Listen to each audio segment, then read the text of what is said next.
մի բան էլ ավելացնեմ, պարոն վարչապետ, տեսեք, հիմա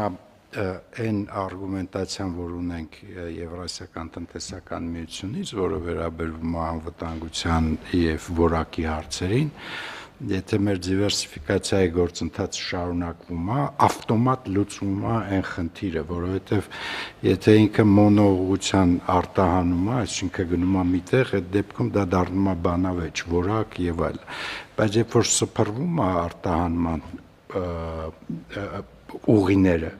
այդ դեպքում այդ արգումենտը բերելը, որ կա որակի խնդիր, ավտոմատ անհիմն է դառնում,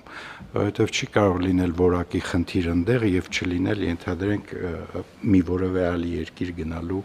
պարագայում, այսինքն ամեն դեպքում այս process-ը, որ հիմա տեղի է ունենում դիվերսիֆիկացիա, ինքը նաեւ շատ կարեւոր է այդ ընթացակարգային իմաստով ԵԱՏՄ հոսքը վերականգնելու համար։ Ընդ որում ես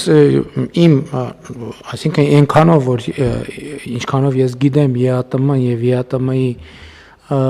process-ները եւ աշխատանքը եւ օրակարգը, ես բավականաչափ լավ գիտեմ,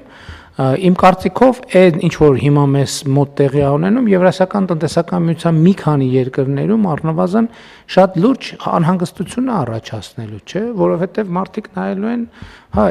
իրանց հետ այսօր տեղի չի ունենում, բայց հիմա դուք մենք կառավարության նիստերում խոսում ենք դիվերսիֆիկացիայի այս process-ների մասին, ես համոզված եմ, որ Եվրասիական տնտեսական միության մի շարք երկրներում այս նույն process-ը առանց հայտարարելու տեղի է ունենում, որովհետեւ մարդիկ չեն կարա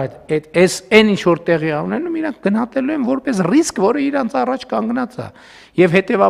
հետեւաբար ստեղ Եվրասիական տնտեսական միության ձևաչափում իրոք քննարկելու բան կա, եւ ես առաջիկայում այդ առիթը կօգտագործեմ այդ քննարկումը սկսելու, որովհետեւ իհարկե ես նաեւ մեր գործընկերներին հարցեր ունեմ այն հայտարարության հետ կապված, որ նրանք իմ բացակայությամբ ընդունել են եւ պետք է մենք հասկանանք դա ինչ է նշանակում գործնականում։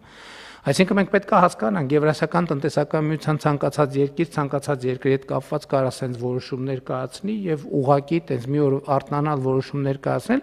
Իմ գնահատմամբ, եթե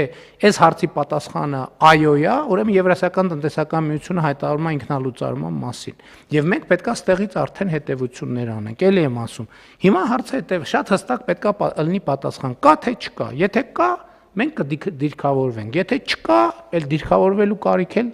առանձնապես չի առաջանալու, համեցեք։ Պարոն վարչապետ